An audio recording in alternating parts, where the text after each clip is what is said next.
I'm in a child's bedroom. I'm in salad and I saw it. It is directed by Andy Machete. I don't know. I have a very famous YouTuber friend, Tony from Hack the Movies, who's Italian, who might know. But I'm not Italian, so I wouldn't know how to pronounce his last name. Anyway, I remember all the hype. Oh, hey, there's a bunch of, there's this clown. He's creepy. You might want to watch this movie, especially in 2017. I think this is, like, during this height of, like, or at least, like, super big hype that I heard about of Stranger Things, since Finn Wolfhard's in this movie. None of that made me want to go watch the movie until now. So, like 5 years later, how crazy is that? So, if you haven't seen this movie, A, it's been 5 years, what are you waiting for? And B, lots of spoilers. I'm gonna spoil everything for you. Big spoiler moment. All the spoilers ahead. It's very spooky. So anyway, the movie starts. We're basically following Bill and Georgie. Those are the two that we're introduced to. Bill makes his paper boat for Georgie. And Georgie's like, oh, I'm gonna play in the rain in my yellow raincoat. You know what's gonna happen in this yellow raincoat? I'm gonna take this boat, put it on this, it's kind of like running water to the sewer drains. But what's super fun about this is he's like chasing after it. He's like, I'm gonna do it. I'm gonna catch it, see if I can go fast like Sonic. But the boat is faster than him. And the boat goes to the drain. Oh no, there's a drain there? Who knew that there would be sewer drains? And Georgie's like, oh no, my boat, not the boat, no, not my precious boat, my brother's gonna kill me. And it's like, oh, your brother is not gonna kill you for losing a boat, it's just paper. But he's 6 years old, so he's like, oh, my brother's gonna kill me, ooh. And then, he's looking in the sewer drain, and there's a pair of creepy yellow eyes. It's incredibly creepy. I don't know how Georgie's not immediately like, oh, what are you doing in the sewer drain? I mean, I guess he does kind of ask, but like but the clown who introduces himself as Pennywise, the dancing clown, is like, yeah, it's sewers, yeah, this is natural, totally. What, do you want the boat? And he hands him the boat. But he hands it in the way where his hand's still partially stuck within the sewer. And, Georgie's 6, so he's gonna naturally just want to grab it. But, like, as an adult now, or even if I was 6, I would not stick my hand if a stranger's like, oh, here's your thing, you have to come and get it. I'm like, I'm not gonna come and get it then. I don't need that thing that much. And Georgie figures out this lesson super hard way. Well, I guess he doesn't figure out this lesson at all, because his arm gets ripped off and then he gets dragged into the sewers. And he's presumed to be 8. Yum yum. All in a Pennywise's stomach. The nutrients of a 6-year-old. Oh man, he's just enjoying his dinner. And now we get to show about like a year later, and we see Bill, same kid who made the paper boat, he's talking to his mom. He's like, man, I think Georgie's in the Barrens still. I really want to check it out, because here's all of this Pepe Salvia math. Here's my Pepe Salvia board, and here's all the connections in where I think he's at the Barrens. And of course his mom's like, he's gone. I know it's hard. I really know that it's super hard, but he's gone. Please, you're hurting me by talking about him all the time. Makes sense. He's his mom. The mom has to see one of their sons die before she's die, and that's like a parent's worst fear. That'd also be terrifying for me. And of course, Bill's like, oh, distraught, but he's still like adamant that there is something like in the Barrens. Thinks Georgie's wound up there. And he also has a couple of friends. One's named Wyatt, and one is named Richie. And Finn Wolfhard plays Richie.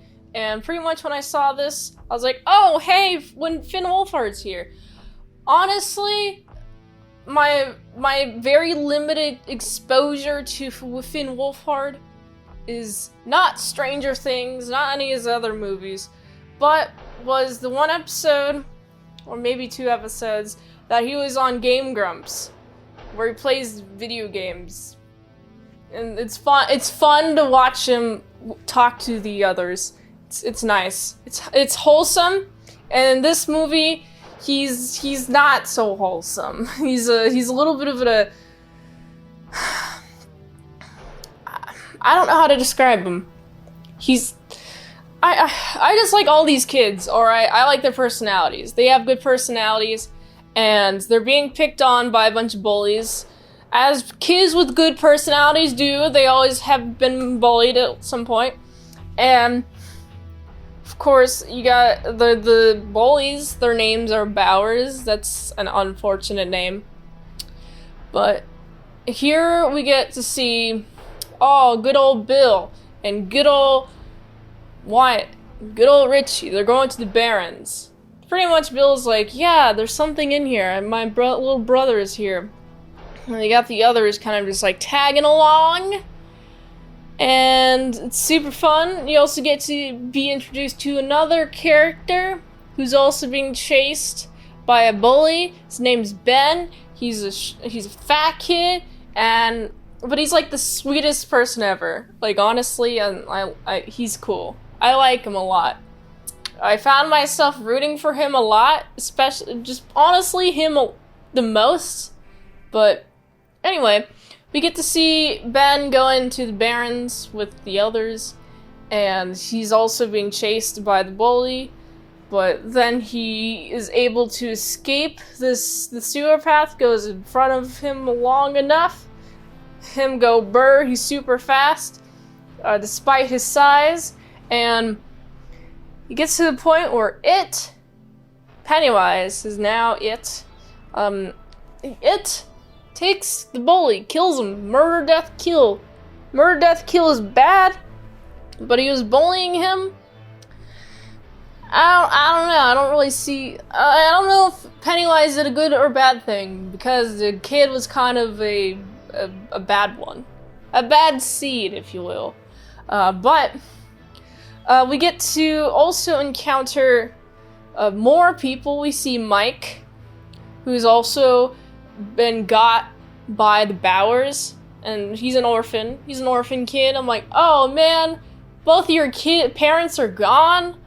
Well, I can only have like I can only have half of that experience. So, you know, it's kind of relatable, but he's also a sweet kid. It's like, I wish your parents didn't abandon you.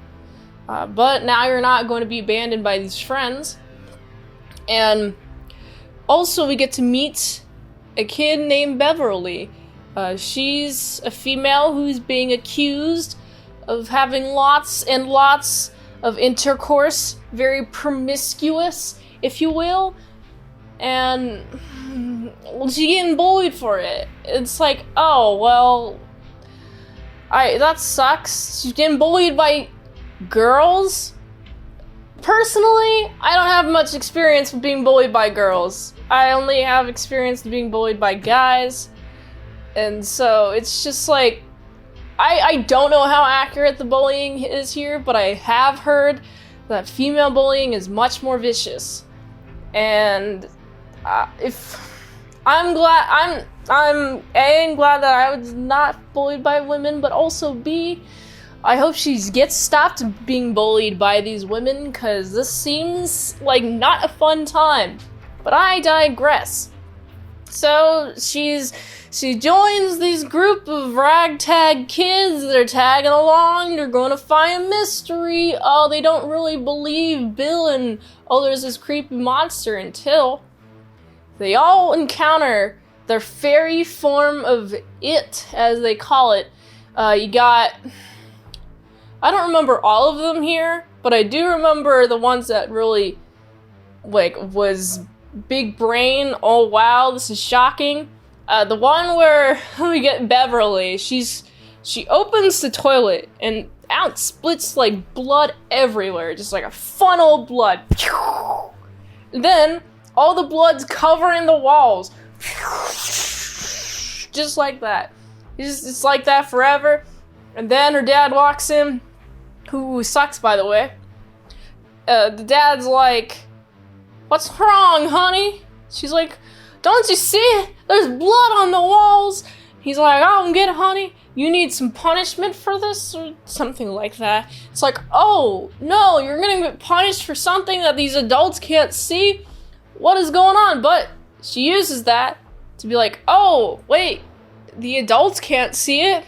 Maybe it's fake. Maybe it's a figment of my imagination. It turns out it is, because the other kids had a different interpretation of it the entire time. And so, they use that knowledge to, they're going to go fight against it. They're going to go to an abandoned house because he's been discovered to be in the sewers. Wow, why would you ever want to reside in the sewers? I don't quite get it.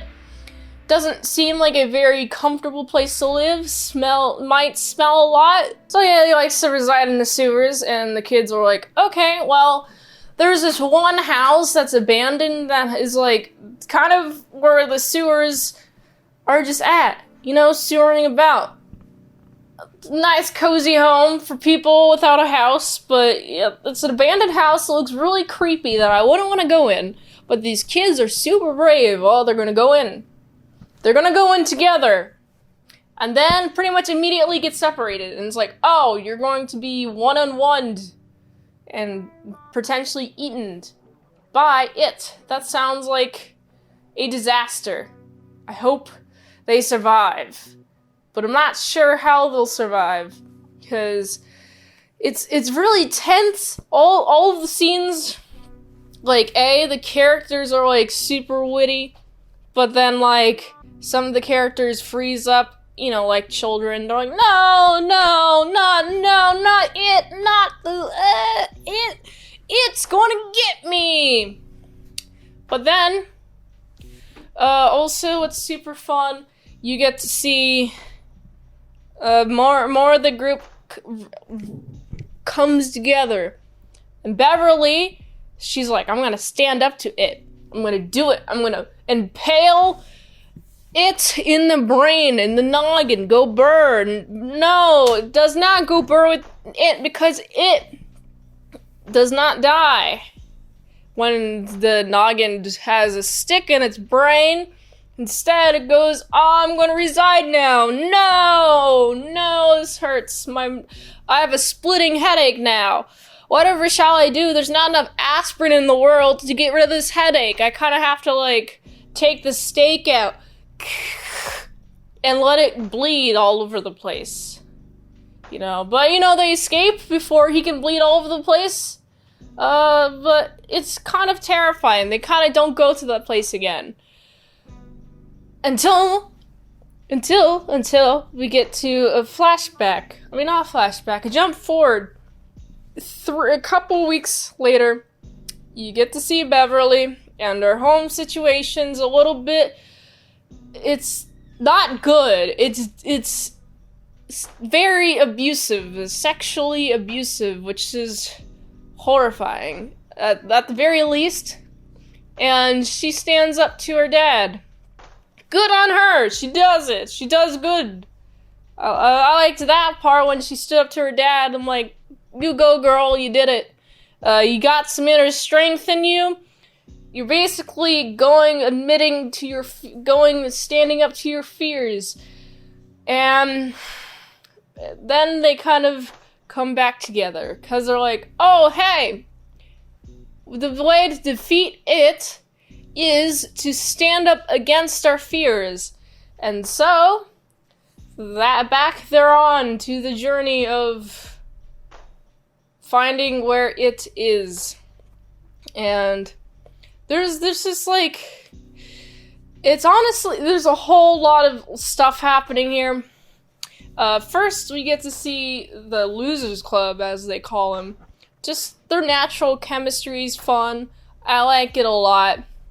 Then when it comes to time to go get it again, they go to this, I believe they go to back to the house, and there's a well there where you got, there's one of the bullies is there to go pick on them, and it's like, dude, why? You're just gonna go alone? You see a bunch of kids enter this creepy abandoned house, and you're just like, oh, I can defeat all of them because they're younger than me. But it's like, this is the argument of, would you rather battle one horse-sized duck or 100 duck-sized horses? Which one would you rather fight? And I bet it's probably the one entity versus the thousands of, the hundreds of whatever. Basically, this metaphor is saying you should not fight a group alone. That's not the lesson here. And of course, the bully's like, oh, I'm gonna fight the group alone. Goes to attack him. And then he gets yeeted into a well as a result. I'm like, that's your punishment. You're being punished for not being smart. This is the natural evolution of everything, pretty much. I'd say this is natural evolution at its finest. And so, they see the sewer. Oh, look, the well goes into a sewer. Let's go to the sewers. So they go to the sewers, and they find just kind of open. It's a big open room with a bunch of just like junk piled up. But like, on top of the junk, there's just a bunch of bodies just floating up in the air, just like, ooh, yeah, we floating, we chilling, our souls are taken or something.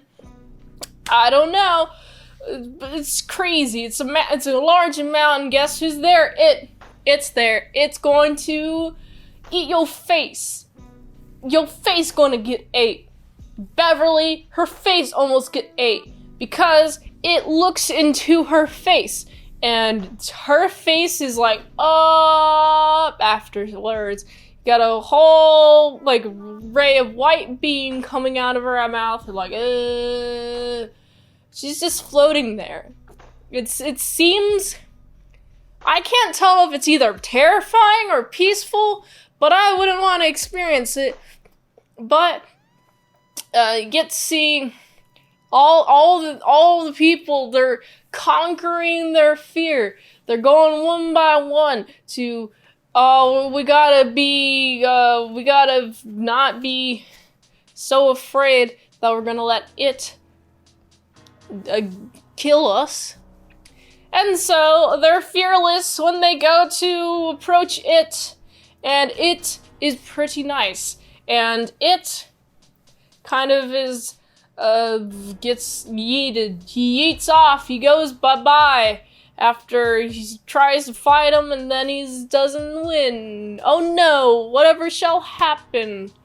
No, not it. It's my favorite villain. No. I don't know if there's gonna be a sequel or not.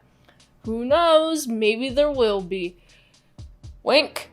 So yeah, it go bye-bye. And in order to make sure that Beverly does not stay floating, Ben kisses her. It's like, oh, this is cute. You got some kissing going on. That's alright. That's fun, I guess. But then, they all leave. Beverly tells the story of what's happening. In that moment where she was floating, she had a big old vision. Hey, I think as adults, we're going to be fighting it again. We gotta promise to be together when we do fight it again. So let's make a blood bond. Blood pact. One cuts his arm, his hand. Let's do it. And it's like, I don't think that's necessary. But yeah, we'll promise to stick around each other if anything bad goes happen. And that's the end of this movie. Man, the cinematography's good. It's pretty great. I gotta use a better adjective, a good descriptor than good, because it is excellent, I would say. It is, the colors are great, the acting's great. I like the dynamic between each of the other characters. The characters to be like, oh yeah, we're good at talking to each other, we have good chemistry, even if they don't. It's believable that they hate each other. And, man, I was reading a little bit upon just a little bit of how, like, the actors were treating their characters. Especially the actor for It was, like, really getting into character. And the other actors were definitely getting into character about it. So I appreciate that. They stayed true to their characters. And, you know, it made it very believable, this tale of it coming for them and having to grow up and face their fears. So, I gotta give this movie a solid 8.7 out of 10. If you like that content, I have more content on patreon.com/ASEpresents for $3 a month. You get some daily vlogs plus some extended mid-salad sauce. $20 a month. You get to request a movie review. How cool is that? Request any movie. All of them. Do not worry if I have not seen any of them. I have not seen a lot of movies, so I'm here to expand my movie knowledge base. I hope to review all of the movies, so request a movie. Do it. Do it now. Also, if you'd like to see some of my adult content, I got some adult content in this link tree right here on screen. You should definitely go type it in. It'll be in the description. You can click it. It's all fun, handy dandy stuff. So yeah, go check that out. Till next time, I'm in Salad Saw. I'll see y'all later. My salad croutons and bacon bits.